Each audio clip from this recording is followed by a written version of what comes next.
Welcome to the Speaking of Math podcast, episode number 7 by Door to Math.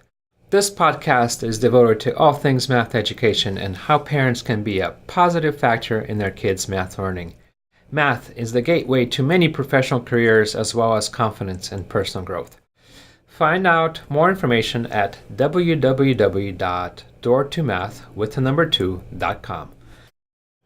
So we recently came across an article from bigthink.com, and the title of this article is Some Schools Are Abolishing Homework in Favor of Reading, and that's a good thing. It was published on August 5th, 2017 by Teodora Zareva.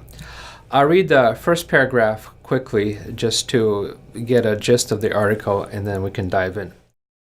This September, the 20,000 school students at Florida's Marion County Public School District will enter school with the promise that they will not be doing any more homework as part of their daily school life. The policy is introduced by the county's new superintendent, Heidi Meyer. She motivated her decision with research that shows that homework does not improve achievement for younger students, but time free from school-type activities is important for their development. The policy will exclude some occasional assignments like science projects or research papers. So my first question is, how does math homework help students learning math in the younger grades? Okay, so I have, when I first heard about this article, I had a mixed feelings on this. On one hand, I do see kids without homework coming home able to share more about what they learned.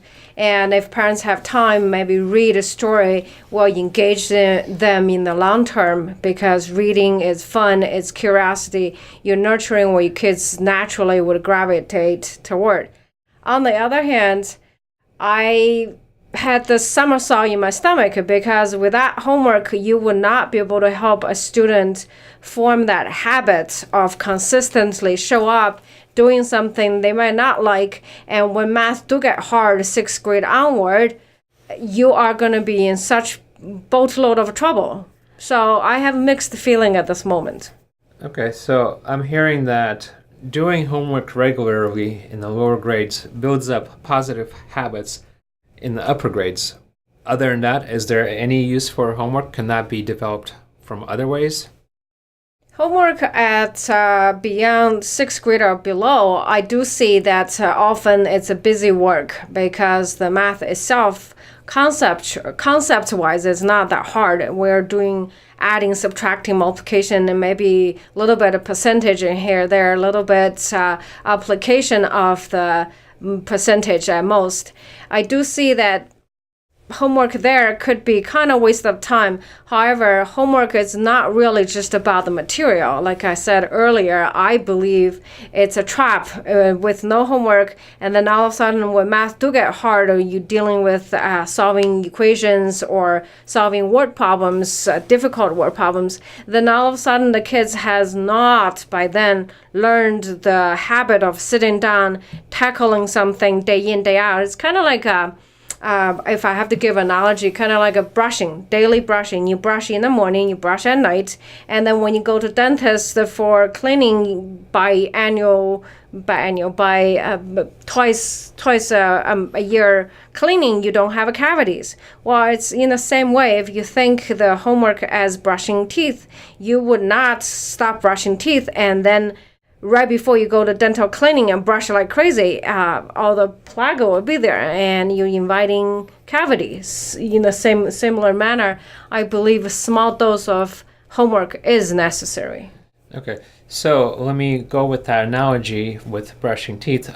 Brushing teeth does have some benefit, but if homework doesn't have benefits, so is it like mouthwashing with milk, doing homework just because you're going to need to brush teeth down the road? That's a funny extension of the analogy, but yeah, let's go with that. So I do think so. At the beginning, you're not really learning concept-wise with math homework. When it comes to math homework, I can't speak for reading, but when it comes to math homework, you are not really learning much from the homework. That's true. However, that habit of sitting down doing something because you went to school and you want to digest that material is important. Does that? Okay, so the primary goal of homework under sixth grade is to establish habit. Any way we can make it better other than the way that the schools are doing it now, just creating busy work? Well, I don't know how school, again, school is a big entity, and one of my belief fundamentally is that attacking school does nobody any good, because that's where our kids, like it or not, spend most of their waking learning hours are there, unless you want to homeschool, which is not a for me anyway. I don't see our society moving toward homeschool as a whole. So attacking school, I believe it's not good a place to go. So for our parents who are listening there, I believe take a look at what your child is working on subject-wise when it comes to math. It's important. And I believe it's more important you use the homework time when it comes to math, gauge if your child is having fun. I think that's a good indicator. When your child stop doing homework or complain something about the homework, it's an indicator something is not quite there when it comes to math and joy of learning. My fourth grader brings home this mindless, senseless math homework where they have to keep multiplying numbers over and over again. And I'm sitting there watching my son doing this, and I could be playing ball with him, I could be playing video games, talking, reading stories with him. What should I do? Why should I put up with this? That's often a common thing I hear in the office here. What I tell parents is this: we as adults have obligation to our kids to look 5-10 years ahead for them. One of the things that will become critical importance when they get through the middle school into high school is the material the teacher gave you cannot be digested in the classroom alone. It's just too much stuff. So without a solid homework habit at home, the kids are being put in disadvantage, because it's kind of like they go into the field, they gather like a cows, right? You have so much stuff you bring home, but you don't have a way to chew it up, digest it. So next day when you go into the classroom, the teacher is going to give you more stuff. And pretty soon, very quickly, in span of a month, the students will be so far behind the rest of the semester is gone. They are constantly plagued by overwhelm, constantly plagued by falling behind and not be able to perform. So for a fourth grader comes home with a ridiculous waste of time homework sheet, I believe I tell the parents who come in the office, think about another 5 years down the road. What can you give your kid habit-wise that would prevent that overwhelm and frustration and lack of interest down the road? Yes, the homework sheet is ridiculously waste of time. Can you somehow turn that into a positive thing and look ahead for your child?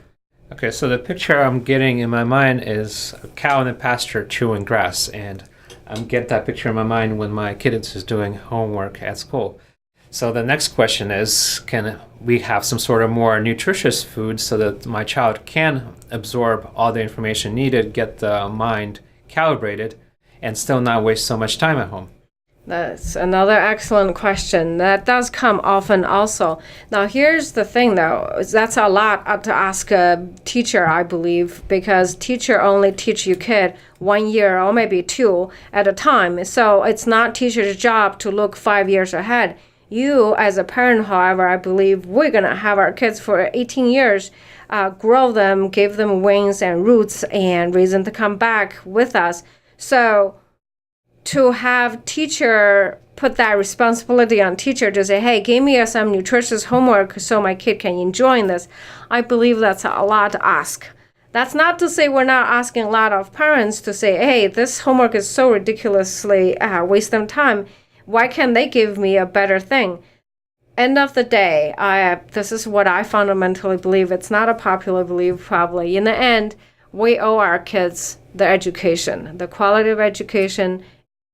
It's us, our parents. We are the parents. We brought our kids to this world. So we owe our kids that much a good education. it's not fair. I get that.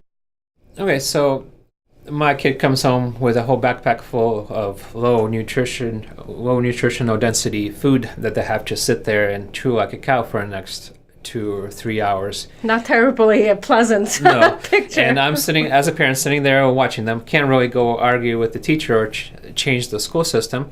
So what's 3 things that I, as a parent, can do to help my kid with this? Well, one thing could jump in my mind. In the past, the one thing we do it here in the office is we put a timer. We say, okay, tell me what's the essence of you learned today. So let's get that piece done first.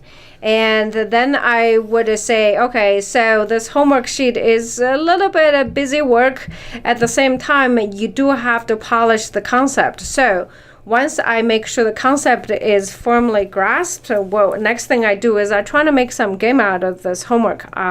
One thing we can do is set a timer. So in the past, I show the parents how to set a timer and say, okay, if I'm going to do this homework with you, since I, in child view, knows more math and I can get it done quicker, it's a challenging way for kids to say, hey, can you beat mommy on this? It's pretty fun to watch the interaction switch from this complaining mood all of a sudden is a challenging, hey, can I beat mom and dad on this? And if you do this long enough, kids will say, okay, I get why homework is there. I don't like it, but I can make it fun. So not only you changing the dynamics of the homework between you and your kid, you also change the dynamic of learning environment. Okay, so I, as a parent, if I want to be proactive on this and with this 2-3 hours homework, I can do 2 things with my child. One is talk through them over and get them to understand what the teacher's trying to do with this homework, that beyond the busy work, there is some use to it, and figure out with the child what the use to it. And the second thing is make it a game out of it. So make it more efficient and more fun so that the child's mindset changes out of it. And you suggested several ways to make a game out of it. Anything else? Yeah, I think if our listener out there, if you got a young kid, when the math is still simple, it's so easy for you to go in there, spend a half hour, get this one habit of, let's have fun with homework and let's see if we can do this quicker. Get that installed before math gets too difficult. In reality, what I see in the office, however, is when the parents gets really involved is when kids struggling with the homework.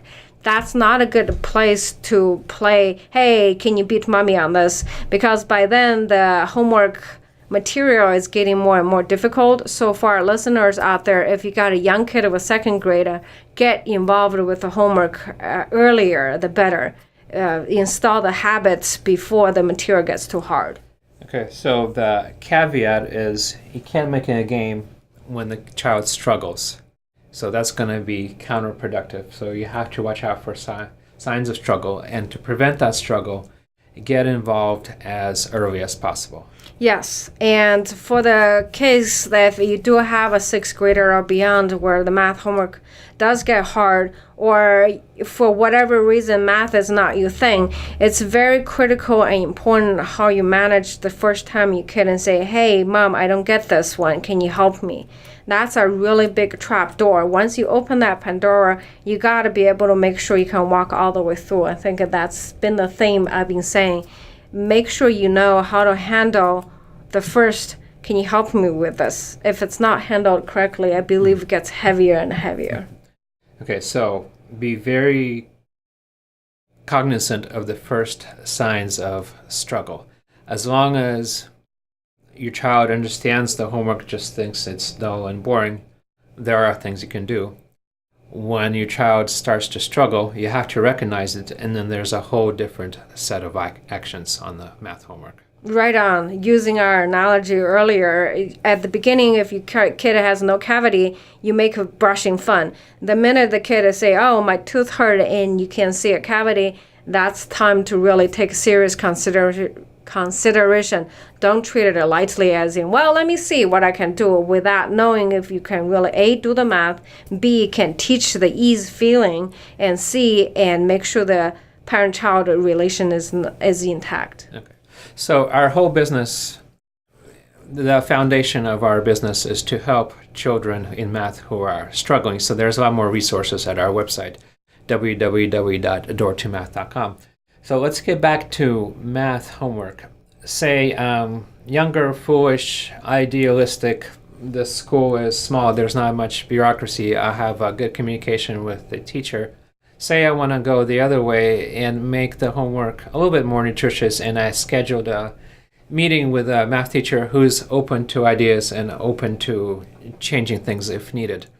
What can I suggest to the math teacher, or how can I work with the math teacher to make that happen? This is one area that I don't believe we as a parent ought to go in there. I know this is not a popular belief. A lot of parents once go in there get involved with kids at school. I personally believe it's a bad idea, and I'll tell you why. The teacher have very different mentality. You teacher only see the kids 1 year at a time. Even if you go in there, change this one homework assignment, then teacher is very accommodating. You are running into a problem next grade, the next semester, that you may or may not be. And it's not something you can consistently have control over off. And our kids, when they're young especially, rely on parents to provide a consistent learning environment. So hit and miss does not, in my opinion, help our kids in the long run. So going to a teacher and trying to change the way they assign homework, you're saying is not a good idea, not because this particular teacher will not work with you, but next grade teacher and so on and so forth. At some point, you're going to hit a brick wall, and then your child's going to get the wrong idea. I know this, like I said, it's not a popular belief out there, but I'm going to stick with this one. You go into gamble house, you're going to win here and there, but end of the day, statistically, the house will always win. Okay, one more question. Say a teacher is listening to us, or I'm a teacher myself. What is it that I can do to make the homework assignment more nutritious? Well, first of all, bless your heart, I believe we go into the teaching profession because we want to share the joy of the topic that we have for our students, and we want to transfer that. And it's such hard job. I taught at both college level and community high school level. It's a I wouldn't say thankless job, but it's a tough job. So bless your heart, and you want to do more for the kids out there. I believe that if you have any resources, energy left, end of the day, I believe if you can, look for another 5 years, even though the students might not be with you, but what can you transfer that 1 year that can benefit the kid 5 years down the road? Okay, so no particular set of actions, but maybe have an outlook of not just when you have that child in the classroom, but as a result of your interaction with the child, what's the child going to have 5 years down the road? Yeah, I think if we collectively look ahead of our kids, that'll alter our actions much easier than trying to force on teacher, do this, do that. No one wants to be told what to do. So when we have a better goal that's anchored in the future, I believe we humans know what to do. Okay, so let me quickly summarize what we went over.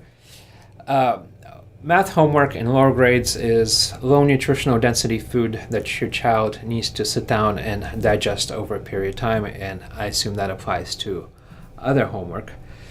Bad idea to go and to the teacher try to change that. What a parent can do is two things. Have a conversation with him and figure out what the point is this homework other than the dull work. What's the teacher trying to accomplish?